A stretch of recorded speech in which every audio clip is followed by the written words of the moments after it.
Welcome to the Spy-Fi Guys, where we cover spy facts, spy fiction, and everything in between.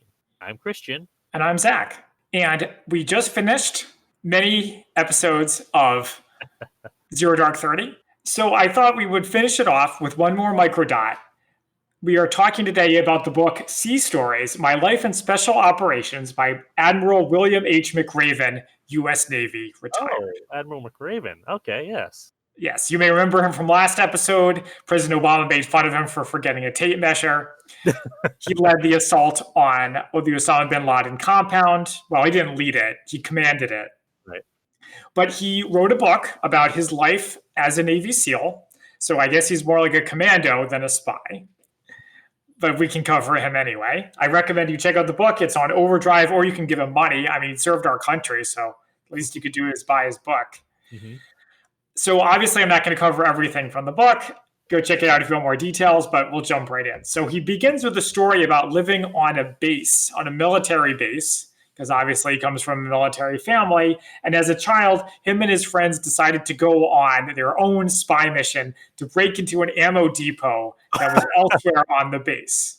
Terrible idea. Well, he didn't present it that way. They're like, okay, I'm James Bond, and you're Napoleon Solo, and you're someone else from the 60s, nice. And we're going to go on a mission to the enemy base, which was an ammo depot. Okay. And it was guarded by two fences. And the way they got over the fences was with planks of wood that they were like pile to make a ramp, and then put them again over so they could just crawl over the top. All right. So Billy, as he was called at the time, was the only one to make it over. He gets over the side of the fence, and he takes two steps, and then the sirens start going on. And there's a voice that's like, attention, attention, you are in a restricted compound. Oh, geez. And you can be killed for being in there. And they knew that, but they did it anyway, because men make bad decisions. That's why we don't live as long. So they put the planks up, and he scrambles. He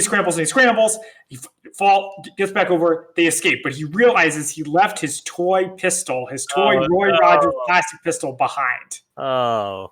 Mission failure, but no agents captured, whatever. So he gets back home, and a couple of days later, his dad comes up to him and says, Billy, we understand that something happened at the ammo depot on the base. They think some local kids did it. Do you know anything about it? Uh-huh. And Admiral McRaven's like, I'm ashamed to say that I lied to my father, and I said, it wasn't me. I don't know anything. Oh. And his dad was like, I'm sorry to hear that. Okay, you can go. So Billy goes to his bed, and in the bed, pulls the curtains back, and there's the plastic pistol on the pillow. Should have told the truth, Billy. But it's not like he's like, and then my dad beat me with a rubber hose or anything like that. I'm sure he got grounded or something. Yeah, he got in trouble, needless to say. Yeah. Okay, so fast forward a little bit, joins the military, joins the Navy SEALs. I won't give you all the details about Navy SEAL boot camp. There's Netflix shows and YouTube videos. You can check that out if you're so inclined. But a couple of things that happened that were crazy was they were like, you're going to suffer until people quit. So like, for example, they would have like 30 guys go into the water, the Pacific Ocean. This was in California. And they'd be like, you're staying in that water until 5 of you quit. Ooh, that's tough. Yeah. He becomes a Navy SEAL. Everything's happy. And they have a demonstration of Navy SEAL capabilities at this, like, it's on the water, but there's also like bleachers. So like their families are there to see them. So they're on a helicopter, and they're supposed to rappel out of the helicopter. But something goes wrong, and the helicopter crashes into the water. Oh, geez. If you follow the news, you may be aware that soldiers are killed in training accidents all the goddamn time. Maybe sometimes even more than combat, depending on the time period. Right. So first, he almost drowns because he's like stuck under the helicopter. But then when he surfaces, he looks, and the helicopter's like coming towards him. You want to get out of there. It's like something out of a movie. Yeah. Actually, going back to something that's I've talked about in I guess your other podcast. I went to Space Camp, and one of the things you do in Space Camp is you go over to the Aviation Challenge, which is like the fighter pilot version of Space Camp, and it's a simulated drop of a helicopter into the water, and you're supposed to escape the like tube that's like supposed to the helicopter, and you get out before like the thing goes down. And then it told you like, all right, the one big thing that's different than an actual helicopter crash is that you would want to get out even quicker because the helicopter will flip over because of the rotors. Is that safe? How does that work? We have life vests on. Dude, life jackets on if you get caught underneath something that's sinking. You also have trained swimmers there too to help you out if you actually get it. And it's sinking it's also not just sinking, it's also being let down by a crank, so it's timed. But it's still a cool experience. That does sound really cool. And if you're a kid, I bet it's like super intense. Oh yeah. Okay, so back to Admiral McRaven. He's in the Navy SEALs for a while, and then this is like something out of a movie. He gets a letter from the president. Whoa. Or his team, I guess. Yeah. And he says, there was a plane that crashed in 1948 carrying U.S. Navy personnel, and it crashed in the wilderness of Canada, and we were never able to find it. We want you to go and find it. Well, that's cool. Yeah. So they fly up there, and they're hanging out in this Canadian city, which has like a German-style beer garden. So they're hanging out there. Which city? I don't remember. Sorry. Okay. I don't have it written down. So they meet a couple of locals, and the locals are total doubters. They're like, you're never going to find that plane. Lots of people are trying to find it, and you won't either. So they go up there, and they're like staying in tents in like the tundra or whatever. And there's a part where Admiral McRaven wakes up and one of his fellow soldiers is like, there's something out there. There's something outside on that tent. I hear it walking around. I heard it. So I was like, is it like Bigfoot? Does Canada have Bigfoot? I thought that was more the Pacific Northwest. Wendigo. Something. Yeah. But they never find it. They never find any tracks. Okay. They find a lake and they're like, wait a second. Maybe this was frozen a lot. Maybe it's under it. They go and look and they find the plane. They do find it. It's under the icy lake. And it's a big ceremony. They bring some of the families of the men who died. They fly them up to Canada to come and see it. McRaven led a memorial service at the grave site because he realized it would probably be the last time that anyone would ever go there. Because I guess it's like really out there. I mean, you know what that sounds like to me? What? That sounds like trying to find Steve Rogers' plane. Sure. And then they thawed him out. The plane was thawed out. Sure. So at the end of the service, this is crazy. Listen to this. McRaven and his people saw 9 orbs in the sky that kind of described them as like flares.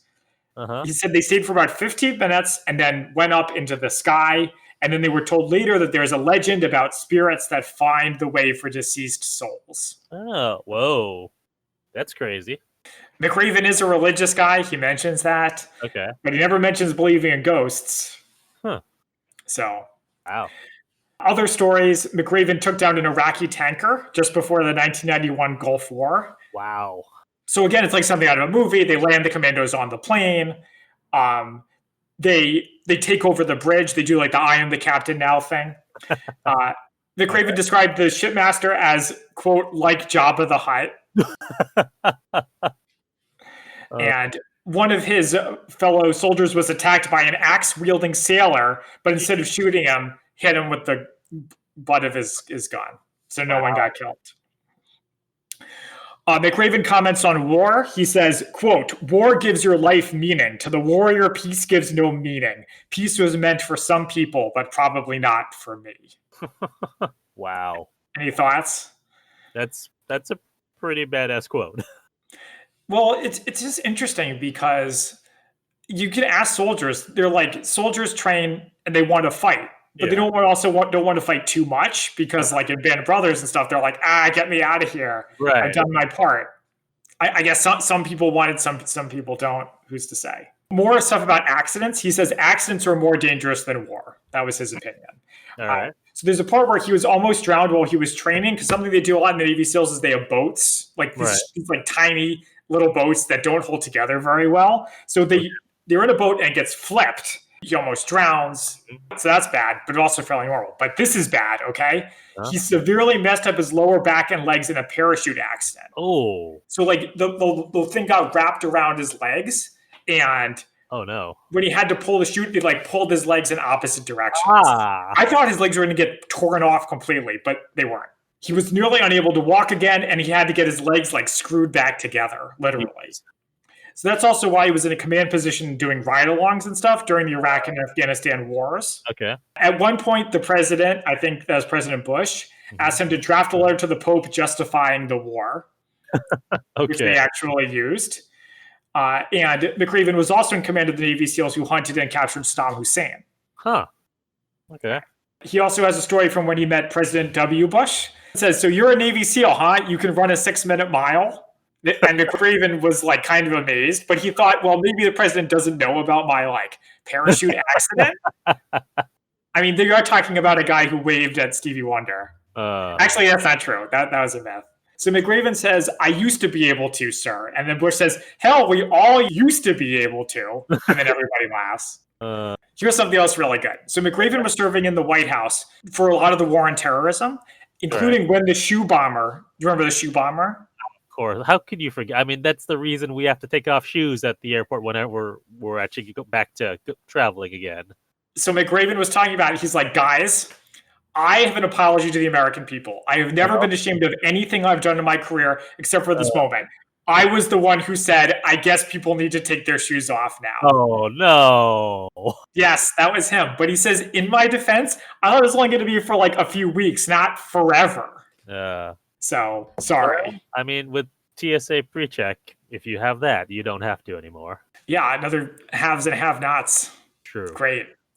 Okay, so fast forwarding a little bit, he talks a lot about visiting wounded soldiers because he was wounded himself, didn't go out there as much, and he speaks up for millennials. Oh. He's like, people give millennials a hard time a lot. They say they're like entitled and that they complain. Well, I want to say that millennials are better than my generation, i.e. McRaven's generation. He's like, think of it. They're not racist.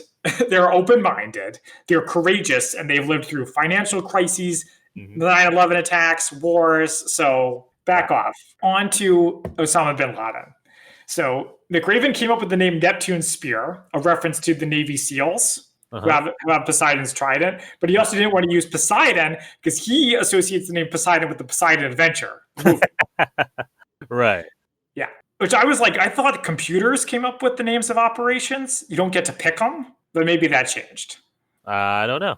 Well, because in World War II, they were selected randomly. That's how they came up with the name Operation Market Garden. Really? Interesting. Yeah. Like a person didn't come up with that. I don't know where I read this. I remember hearing that generally for I think it was British operations, every continent or every country had like a different sort of 2-letter code. And each code name would start with those 2 letters. Oh. I don't remember where I read this though. So it could have been like an M word and a G word. Yeah. Okay. Or like an MO, and that's why you get Operation Mongoose. Oh, okay. Yeah. So McRaven considered 2 officers to lead the mission, the leader of an Army Ranger team and a Navy SEAL team. So it wasn't only Navy SEALs under consideration, but the Army Ranger had just gone to Afghanistan and they didn't want to reassign him. The mission was so secret. And in contrast, the Navy SEAL was on leave for 3 weeks, during which time he could go and do the mission. And I guess whatever leave plans you have, cancel them. McRaven gave the big Independence Day style speech before the mission. He says that he went with the CIA station chief to ID the body, and McRaven wasn't sure if it was OBL, but the station chief was. He didn't give any details about who the station chief was. Could have been Jessica Chastain. Okay. He said the corpse comparison between a Navy SEAL and Osama bin Laden did happen, but they were back at the base. They weren't in the compound when that happened. And the president did make a joke where he's like, oh, you got all this stuff, but you didn't bring a tape measure. So it's not like they forgot the tape measure. It just never occurred to them to bring it in the first place. I guess that was his side of the story. And then finally, he tells a story at a retirement ceremony. The senior year of college, he was in the ROTC. His mother called his ROTC commander to say that her son was dating 2 women at once. And she wanted the commander to tell him to stop. So it was true. He was embarrassed. One of the women became his wife later on. All right. He was there when the story was told. And McRaven said the turning point of his life was when he realized his wife was the woman he would love forever, not just at 21. And his dad says, I didn't think you were that smart. And those are the sea stories by Admiral William H. McRaven, retired. Check out the book if you want to hear more. Yeah, that would be a good read. I'm very interested in that. That's cool. Yeah, I think Overdrive also has the audiobook version, so you can listen to him tell it. Do you read the audiobook? Yes, he does. Oh, that's good. I always like when it's actually the author reading, because there's a difference if you're reading your own stories rather than someone else reading your story who doesn't necessarily have that experience. I always appreciate it Yeah, so thanks for tuning in to that MICRODOT. Well, thank you for joining us. You can find us on social media at the Spy-Fi Guys on Facebook, Twitter, and Instagram. Until next time, I'm Christian. And I'm Zach. And we are the Spy-Fi Guys, signing off. Thank you for listening to the Spy-Fi Guys. If you enjoyed our podcast, please be sure to give us a 5-star rating on iTunes. The theme song from this podcast is Mistake the Getaway by Kevin MacLeod from Incompetech.com, licensed under Creative Commons by Attribution 3.0. Films, books, and television shows reviewed by our podcast are the intellectual property of their respective copyright holders, and no infringement is intended.